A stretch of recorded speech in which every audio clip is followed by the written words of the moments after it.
আসসালামু আলাইকুম। প্রতিদিনের জীবনে ইসলামের আলো ছড়িয়ে দিতে আপনাকে স্বাগতম ডেইলি ইবাদাহে। নিয়মিত ইসলামিক হৃদয় ও আমল পেতে সাবস্ক্রাইব করে আমাদের সাথেই থাকুন।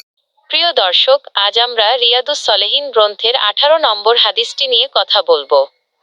আবু আব্দুর রহমান আব্দুল্লাহ ইবনে উমর ইবনুল খাত্তাব রাদিয়াল্লাহু আনহুমা থেকে বর্ণিত, নবী সাল্লাল্লাহু আলাইহি ওয়াসাল্লাম বলেছেন, নিশ্চয় আল্লাহ তাআলা বান্দার তওবা সে পর্যন্ত কবুল করবেন যে পর্যন্ত তার প্রাণ কণ্ঠাগত না হয়। এই হাদিসটি আমাদের মনে আশা জাগায়, আবার একই সাথে এক চরম সতর্কবার্তা দেয়। চলুন জেনে নেওয়া যাক, নবী সাল্লাল্লাহু আলাইহি ওয়াসাল্লাম ঠিক কোন প্রেক্ষাপটে এবং কেন এই কথাটি বলেছিলেন। রাসূলুল্লাহ সাল্লাল্লাহু আলাইহি ওয়াসাল্লাম যখন মক্কায় এবং পরবর্তীতে মদিনায় দ্বীনের দাওয়াত দিচ্ছিলেন, তখন মানুষের মনের দুটি চরম অবস্থাকে ভারসাম্যপূর্ণ করার জন্য এই কথাটি বলেন। প্রথমত, আল্লাহর অসীম দয়ার বার্তা।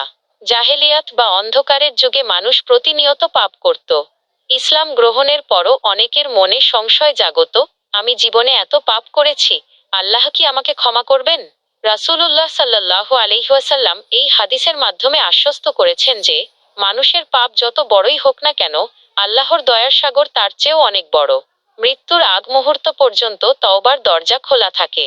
দ্বিতীয়ত, ফেরাউনের ঘটনা ও চূড়ান্ত সতর্কতা।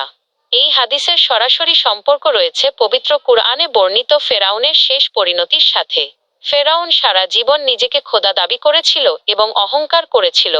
কিন্তু যখন সে লোহিত সাগরে ডুবতে লাগল এবং নিশ্চিত মৃত্যু দেখতে পেল, তখন সে বলেছিল, আমি ঈমান আনলাম। কিন্তু আল্লাহ তাআলা তার সেই তওবা কবুল করেননি। হাদিসে যে প্রাণ কণ্ঠাগত হওয়ার কথা বলা হয়েছে, তার অর্থ হল, যতক্ষণ না প্রাণ কণ্ঠনালীতে এসে ঘর ঘর শব্দ করে।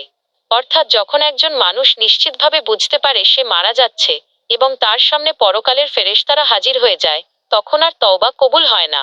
কারণ তখন আর অদৃশ্যের ওপর বিশ্বাস থাকে না, সবকিছু চোখের সামনে স্পষ্ট হয়ে যায়।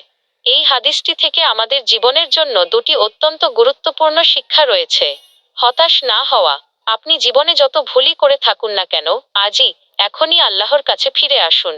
আল্লাহ আপনার জন্য তওবার দরজা খোলা রেখেছেন। তওবায় বিলম্ব না করা। আমরা কেউ জানি না আমাদের শেষ সময় কখন আসবে।